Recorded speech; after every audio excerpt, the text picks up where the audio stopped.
Kia ora Rotorua, head in tonight's bulletin. Te Aroa FM General Manager Rawiri Waru is praising Te Aroa Kapahaka for another outstanding regional competition.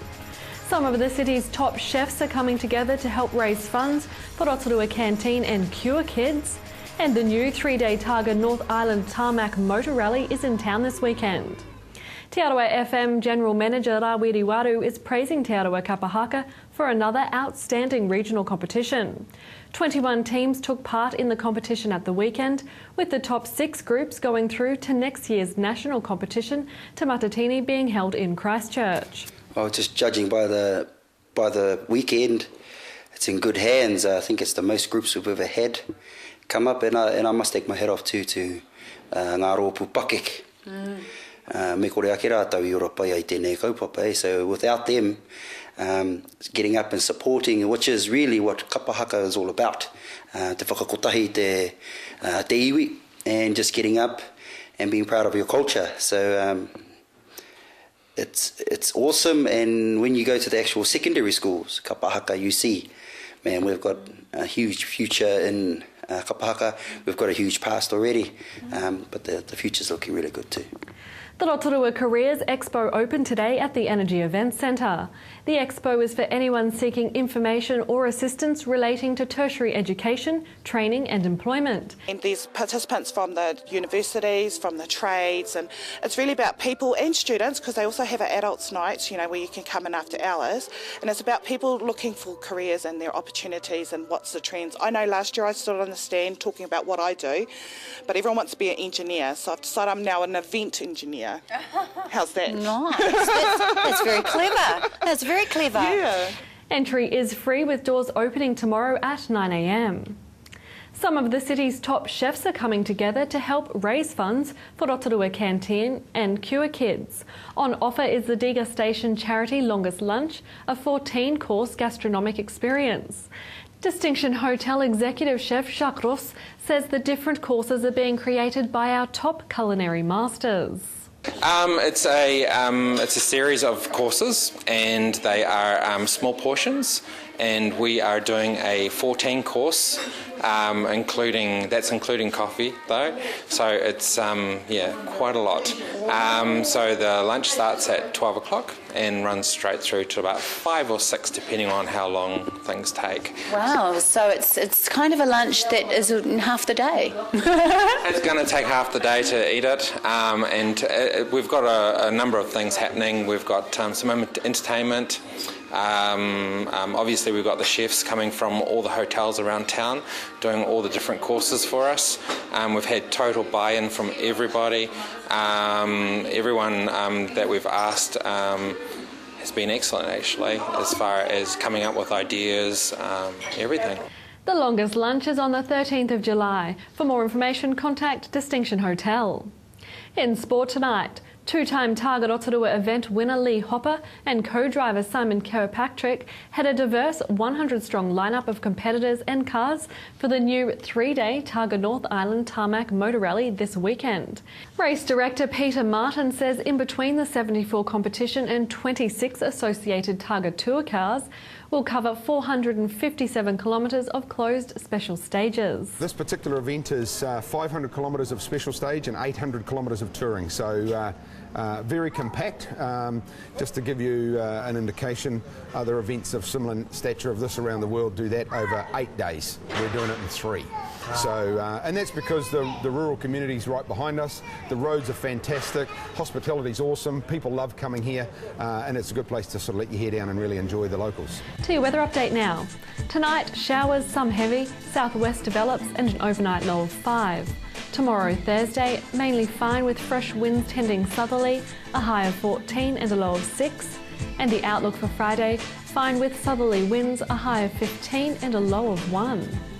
In the marine forecast for Lake Rotorua, southwest rising to 15 knots in the morning with waves less than half a metre, and it will be mainly fine. Still to come tonight in City News, we hear about plans for this year's Blues Fest. We have highlights from the 50th Rotorua Marathon, and Council releases the findings of an independent report into their history of financial reporting. We're at the press conference with Mayor Steve Chadwick.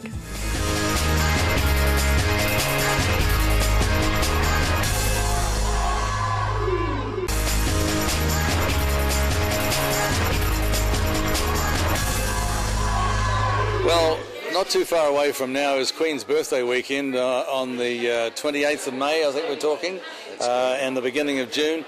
And it just seems like it was almost less than a year ago that we were sitting here talking about blues with Simon Elton. It's nice to have you with us again. Oh, thank you very much. It's and, great to be here. Also, a different face, but an equally important, Warren Houston. Everybody knows you. You're a Rotorua man, but you come across from Tauranga, of course. But this is under the auspices of the Bay of Plenty Blues Club. It's a blues weekend not to be missed, and so I would recommend, even if you're not that interested in blues, come on down for a bit of the atmosphere here at Eat Street. This is where it's going to be held, and you won't regret it for sure. Let's talk about some of the details with these experts, as it were. As I say, even if you're not a blues fan, you can come down and capture some of the atmosphere, and that's what blues weekends like this does. It's creating atmosphere, isn't it, Simon? Exactly. I mean, we encourage families to come down here. Most of the activities are free to everybody, so come on down. Mum, Dad, bring the kids down.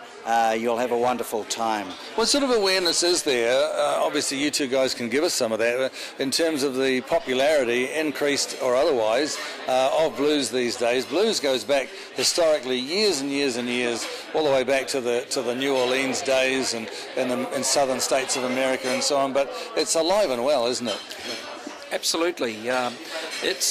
We've found over the last 8 years that we've been running the festival that it's really grown in stature every year, and last year we had a fantastic turnout, and this year we're hoping for bigger and better because it's going to be here, it's going to be free, and it's going all weekend, so it'll just be an amazing event here. I think it'd be fair to say, Simon, that there is something for everybody, including, and we'll talk to you, Warren, very shortly about the whole youth side, because we're not forgetting the young people, but you've got your cruise, the same as last year too, but you've got your cruise out on the lake on both the Saturday and the Sunday, so there really is something for everybody, isn't there? Oh, very much so. This has proven to be very successful.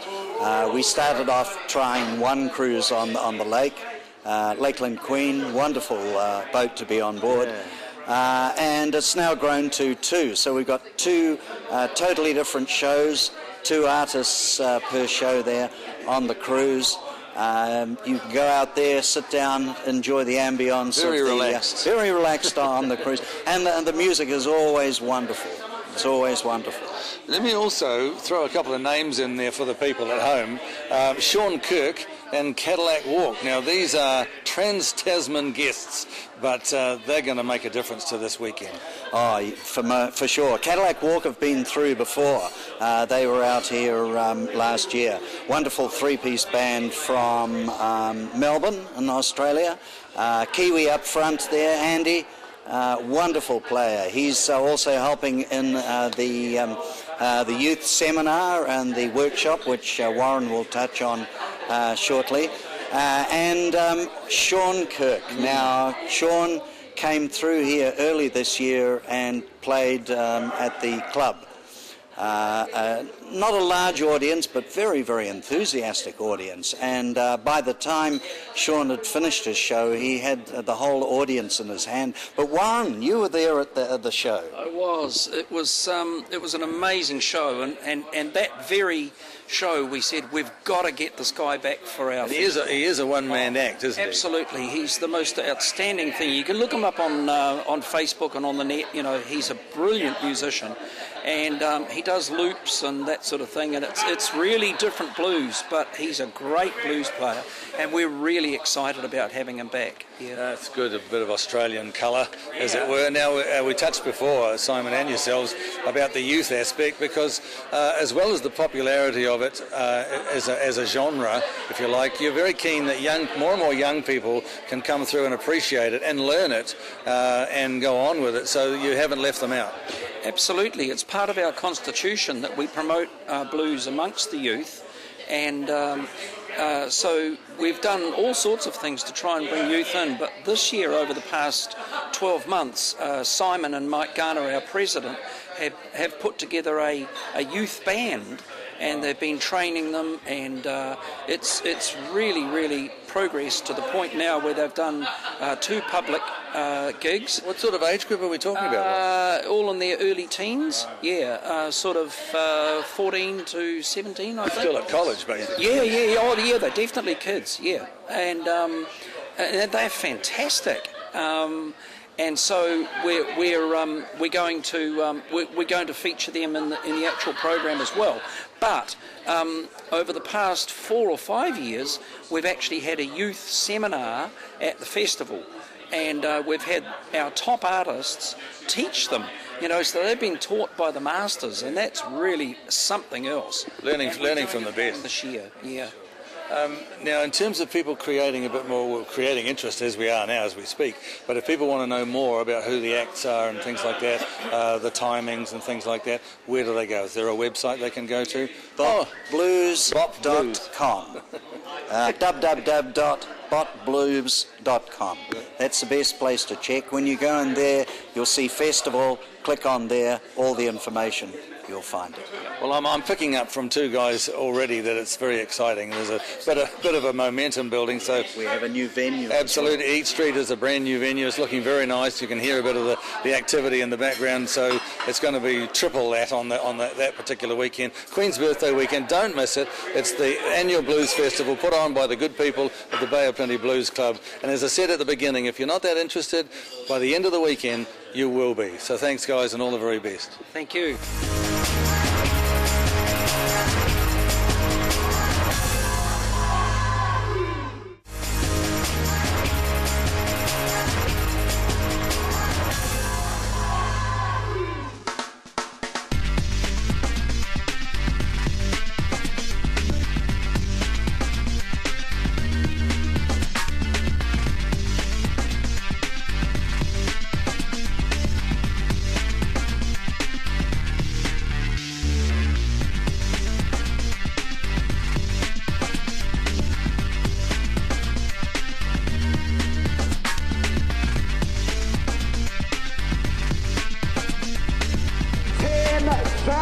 Competitors in 2014 to celebrate. That's huge. 50 years of the Lions Foundation Rotorua Marathon. In 6, 5, 4, 3, 2, 1. We're off.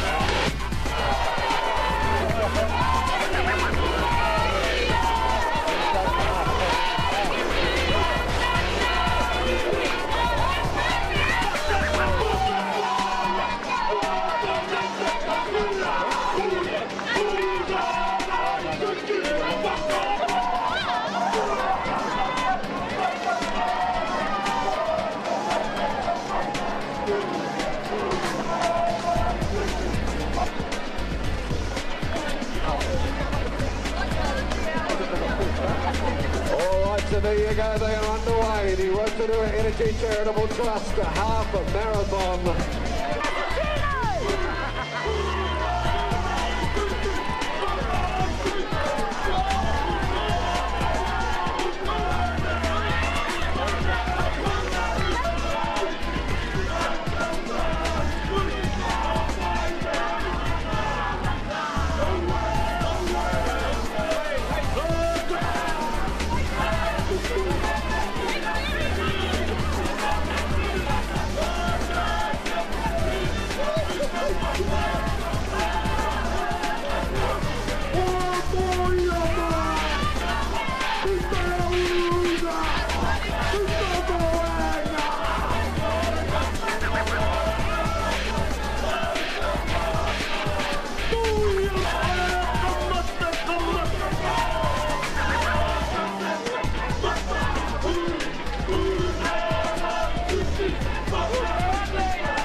fantastic. What a way to send nearly 4,000 competitors on the road around this very picturesque circuit that is the Lions Foundation Rotorua Marathon for 2014.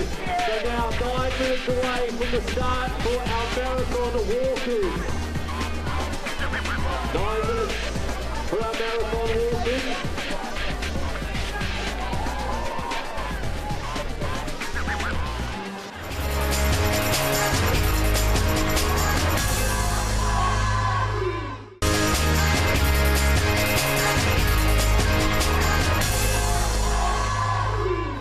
Mayor Steve Chadwick has welcomed the findings of an independent review of the council's reporting processes.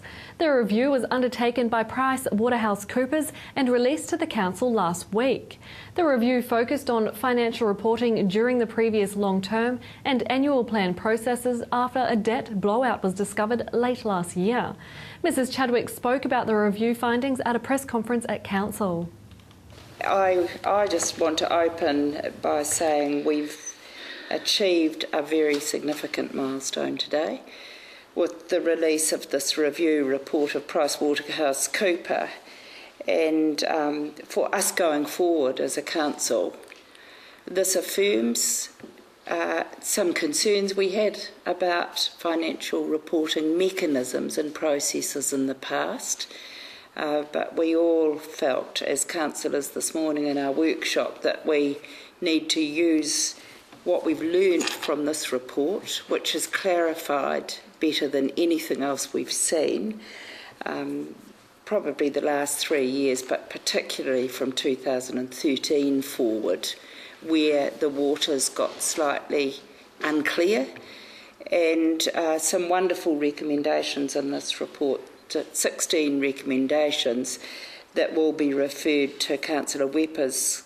committee, and some discussion and analysis of those recommendations are going to give us a very clear way forward. So for me, it confirms that it was a very wise move to call for a financial review report into concerns that we had and needed to put past us, put it behind us, so that as a new council now with no longer a new chief executive and financial officer, that we've gained reassurance from PricewaterhouseCoopers that we're on the right track now with our new financial reporting, and that we are now on a sustainable funding path. So that it was very affirming to hear that we've done the right things. From our learning in December, that if we continued along the same pathway, we had an unsustainable future very quickly.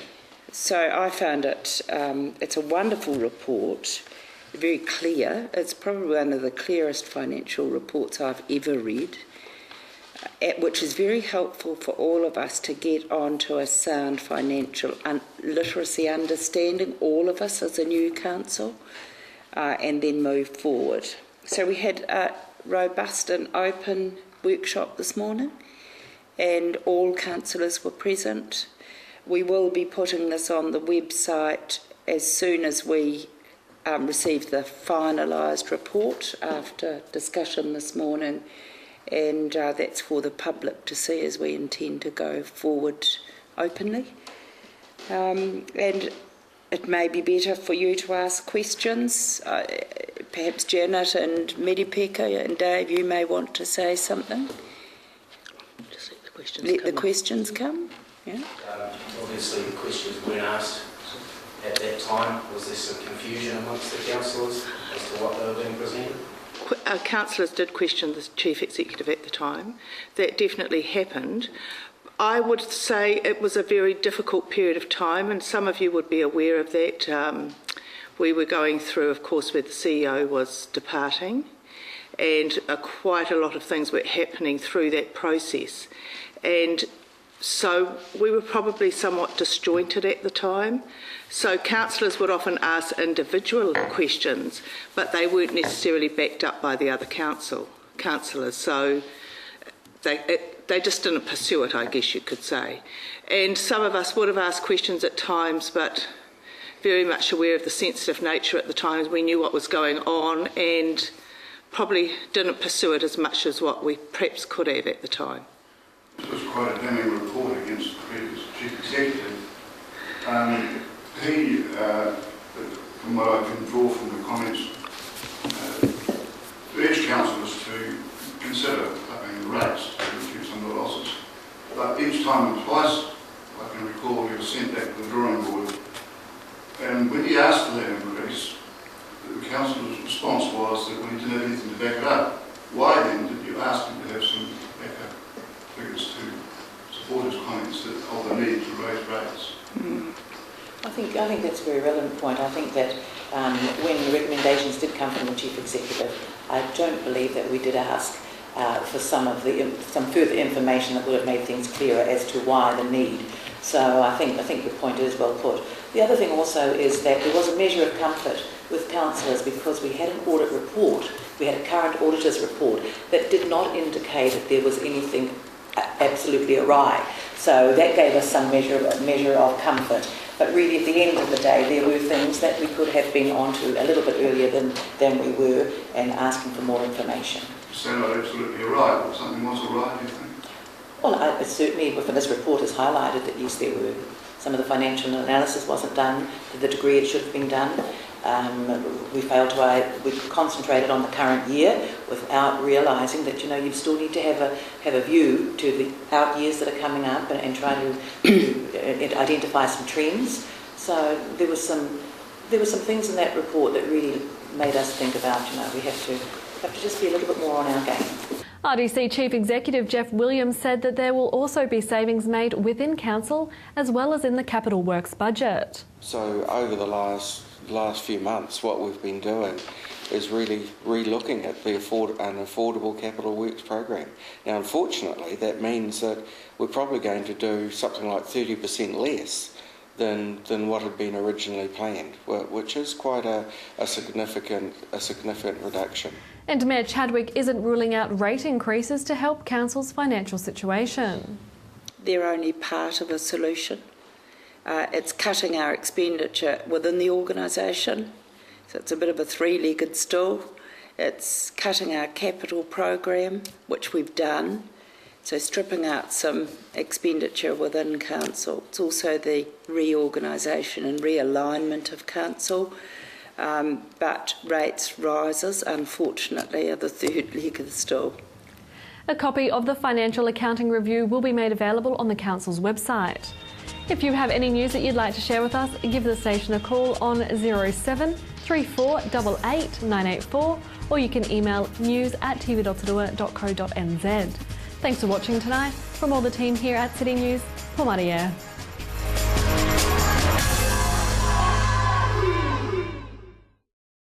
Supporting local content so you can see more of New Zealand on air.